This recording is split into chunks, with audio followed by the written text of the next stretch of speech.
In this video, we're going to talk about 10 important questions that you need to be asking before renting an apartment in New York City. There's a lot to know besides just looking at the listing price. By asking those questions, you will make sure that you're renting the right place that fits all your needs. What is up, everyone? If this is the first time you're watching me, my name is Sargis. I'm a licensed real estate agent based in New York City, and this channel is all about New York City real estate. My goal is to provide you as much information as I can when it comes to buying, selling, or renting here in New York City. Before you even start contacting the agents and scheduling tours, you need to know the basic New York City requirements. What kind of documents are generally required, how to properly budget for your rental apartment, the building types, and your timeline. By knowing all of those, you will be able to go through this process quickly and efficiently, rent the best possible apartment, get it done, and focus on your career and your future goals. On the other hand, if you don't know what you're doing,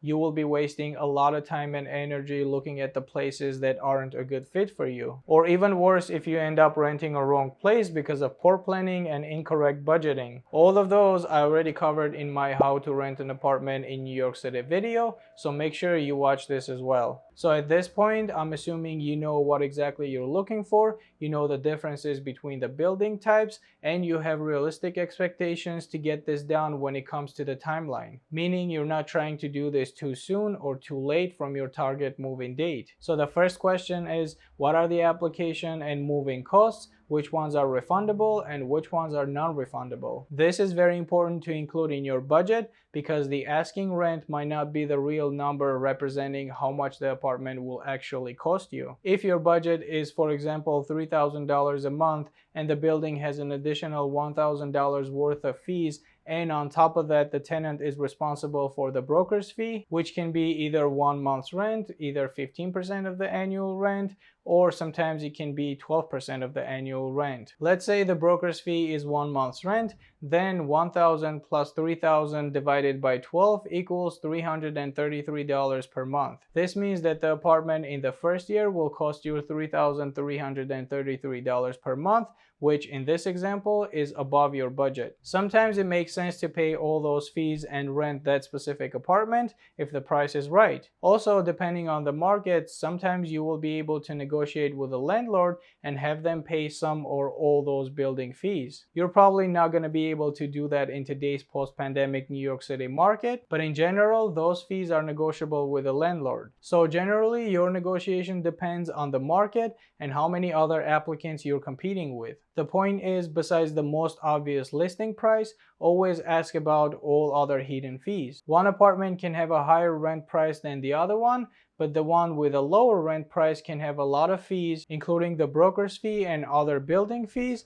and the one with a higher rent price might not have any fees. So you need to make sure you're comparing apple to apple. The second question is, what utilities are included in rent? This is also important for your budget. A lot of pre-war buildings have one of the oldest and most efficient heating system, which is the radiator heat. Those buildings can have one boiler for the whole building, and most of the time in this case, heat and hot water is included in your rent, which can be a good amount of savings for you, considering the fact that in New York City, you're probably going to need a heat at least 6 to 7 months during the year, if not more. If there is any other heating and cooling system, which can be either an individual through the wall units or central heat and AC system, those usually aren't included in your rent. Of course, it's nice to know that you have a complete control of the temperature inside your apartment, but depending on how warm and how cool you want to be during the winter and summer months, be prepared for higher utility bills. Usually for a lot of buildings, electricity is paid separately,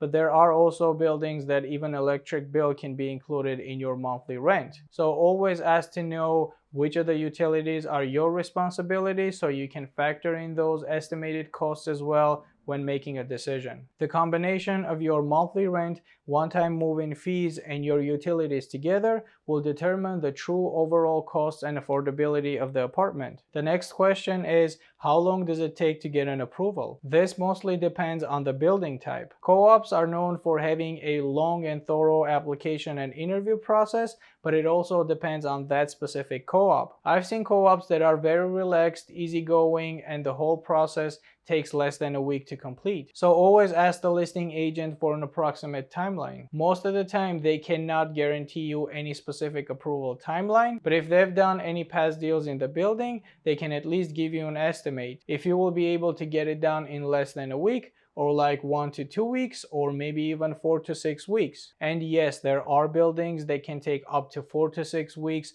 just for the paperwork and approval process. Usually rental buildings are a lot faster than co-ops, and condos are somewhere in the middle. So try to get at least an approximate timeline. Next, obviously, you need to know what are the required documents for the application. Some landlords or buildings can ask for the very minimum, such as your pay stubs and your credit report, and other buildings, usually co-ops or some condos, can ask for a lot more, which can include personal and professional reference letters, bank statements, proof of any assets, tax returns, W-2 forms, also a current landlord reference letter, and maybe more. Some of those documents can take you some time to get. That's why find out about the required paperwork as soon as possible so you can start working on getting those. Next question is, how are the emergency repairs handled? Find out if the building has a live-in super or a part-time super, or maybe a handyman available in case of any emergencies, and how responsive is the management. You want to make sure that there is always someone who you can call in case of any emergencies, because we all know that pipes burst,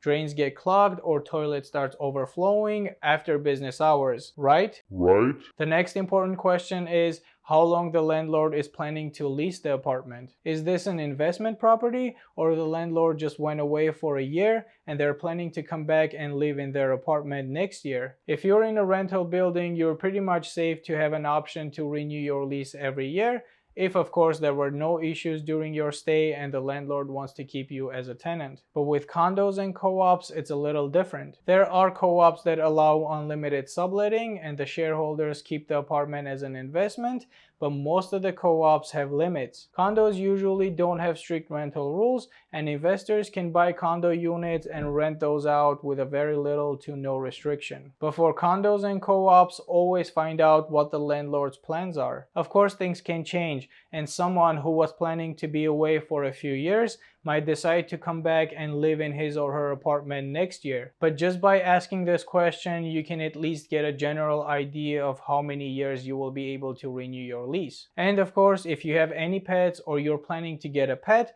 always ask the pet policy, because the listing can show that pets are allowed, but the building might have limitations, mostly with dogs, when it comes to breed size and weight. Next, if you're renting in a nice modern building that is advertised as having a lot of amenities, don't just automatically assume that all those are included in your rent. For example, the building's gym can have an additional membership cost. Always ask what amenities are included and what are the costs of those that are not included. The other question that is very unique to New York City is the laundry situation. It can be a deal breaker for a lot of people if there is no washer dryer in the apartment. And yes, if you're watching this from some other state, apartments in New York City not having a washer dryer is very common. Some buildings' plumbing system is not capable of handling washer dryers in every unit. Having a washer dryer in unit comes with a premium price, of course, and if you're okay with not having in-unit washer dryer, the next best thing would be if the building has a laundry room for residents. And if there is no laundry in the building either,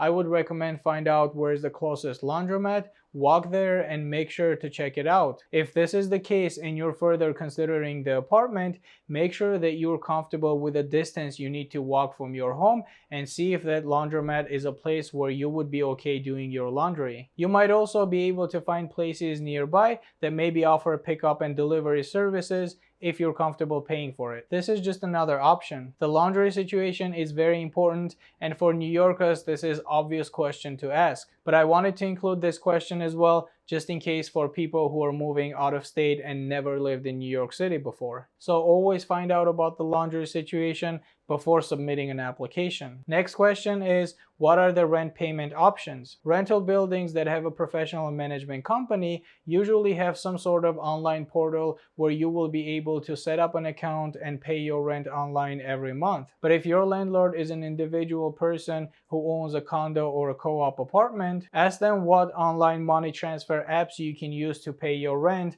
if that's your preferred method. Because there are also people and management companies that prefer you to send a physical check every month. So find out about the rent payment methods to make sure that you will be comfortable with that. These, of course, aren't the only questions that you need to be asking. Depending on your situation and the building itself, you might have other questions to ask as well, but those are some of the important ones. That's it for today's video. If this was helpful, it will be a huge favor to me if you just like the video and subscribe to the channel. Feel free to comment below if you have any questions about this video, or maybe you can suggest some other questions that people can ask when renting in New York City. And lastly, watch this video you see on your screen if you want to know the basic New York City rental requirements, what are the differences between the building types, how to properly budget for your rental apartment, and the general timeline. Thanks for watching. Until next time.